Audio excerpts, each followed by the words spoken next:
নমস্কার বন্ধুরা, বাঙালি রান্নাবান্না চ্যানেলের নতুন ভিডিওতে সবাইকে স্বাগত। আজ আমি বানিয়ে দেখাবো দুধের তৈরি সন্দেশ, যা মাত্র 10 মিনিটেই বানিয়ে নেওয়া যায় এবং এই সন্দেশ মুখে দিলেই মিলিয়ে যায়।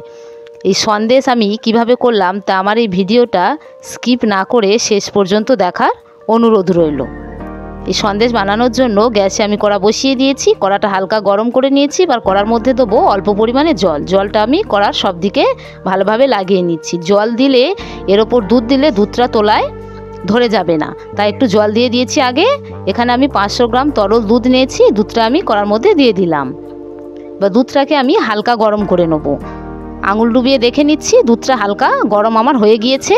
এবার এখানে আমি 100 গ্রাম আমুল দুধ নিয়েছি। দুধটাকে আমি তরল দুধের মধ্যে দিয়ে দিলাম। দুধটা বেশি গরম হয়ে গেলে তার মধ্যে গুঁড়ো দুধ দিলে গুঁড়ো দুধটা দোলা পাকিয়ে যাবে, তাই হালকা গরম অবস্থায় দিলে দেখুন কতটা সুন্দরভাবে দুধটা মিশে গিয়েছে। এবার এই দুধটাকে আমি ভালোভাবে একটু ফুটিয়ে নিয়েছি, দেখে বোঝা যাচ্ছে। এবার এখানে আমি অল্প চিনি দিলাম, ছোটো বাটির হাফ বাটি চিনি দিলাম। সন্দেশে মিষ্টি বেশি হলে ভালো লাগে না, তাই আমি এখানে অল্প চিনি দিয়েছি। চিনিটা আমি গুঁড়ো করে নিয়েছি। এবার ভালোভাবে চিনি ও দুধটাকে আবার ফুটিয়ে নেব। ভালোভাবে চিনি ও দুধ এখানে ফুটে উঠেছে। এবার দুধটা যাতে তাড়াতাড়ি বসে যায় তার জন্য এখানে আমি ছোটো বাটিতে অল্প জল নিয়েছি আর দিচ্ছি হাফ চামচ কর্নফ্লাওয়ার।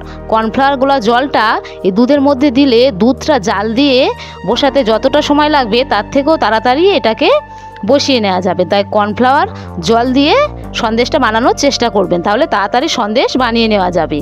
এবার কর্নফ্লাওয়ার দেওয়ার ফলে দেখতেই পাচ্ছেন কত তাড়াতাড়ি এটা বসে ঘন হয়ে গিয়েছে। এবার এর মধ্যে দিচ্ছি গোটা এলাচের দানাগুলোকে আমি দিয়ে দিলাম। এলাচ দিলে সন্দেশটা খেতে সুন্দর হবে এবং দুধটা তরল থাকা অবস্থাতেই এলাচটা আমি দিয়ে দিলাম।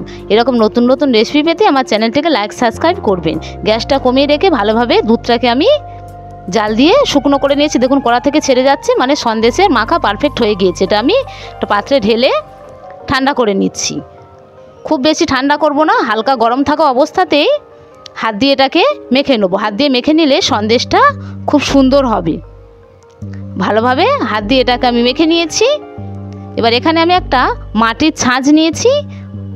এরকম মাটির সন্দেশ বানানোর ছাঁচ প্রায় প্রত্যেকের বাড়িতেই থাকে। এর মধ্যে একটু ঘি লাগিয়ে এবার সন্দেশগুলোকে আমি বানিয়ে নেবো। তার জন্য হাতে একটু ঘি লাগিয়ে নিয়েছি। এবার অল্প করে মাখা আমি এখান থেকে নিয়ে ভালোভাবে চেপে চেপে গোল করে নিচ্ছি। ভালোভাবে চেপে চেপে গোল করে নিতে হবে, নাহলে সন্দেশটা ফেটে যেতে পারে। ভালোভাবে চেপে গোল করে নিয়েছি। এবার এই ছাপার মধ্যে দিয়ে আমি চেপে দেবো, দিলে আমাদের সন্দেশ হয়ে যাবে। দেখুন কতটা সুন্দরভাবে ছাপা সন্দেশ হয়ে গেল, তা আপনারা দেখতে পাচ্ছেন।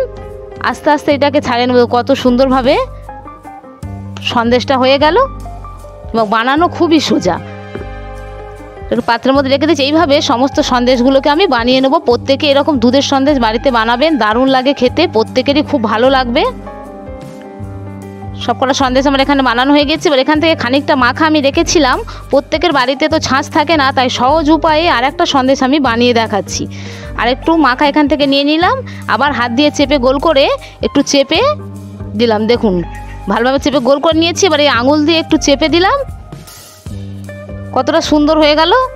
এবার মুখে একটা কিশমিশ বসিয়ে দিচ্ছি। হয়ে গেল প্যারা সন্দেশ। আজ আমি দু রকমভাবে সন্দেশ বানিয়ে দেখালাম এবং বানানো কতটা সোজা, প্রত্যেকে বাড়িতে বানাতে পারবে। এইভাবে প্যারা সন্দেশগুলো সবকটা আমি বানিয়ে নেব। সবকটা সন্দেশ আমার বানানো হয়ে গেছে। এটা আমি 1 ঘন্টা বাইরে রেখে দিচ্ছি। ফিরে আসছে 1 ঘন্টা পরে। সন্দেশটা কতটা শক্তভাবে বসে গিয়েছে তা আমি আপনাদের ভেঙে দেখাচ্ছি। দেখুন হয়ে গিয়েছে আমার সন্দেশের রেসিপি। ফিরে আসছি পরবর্তী নতুন ভিডিও নিয়ে। ততক্ষণ যেন প্রত্যেকে ভালো থাকবেন।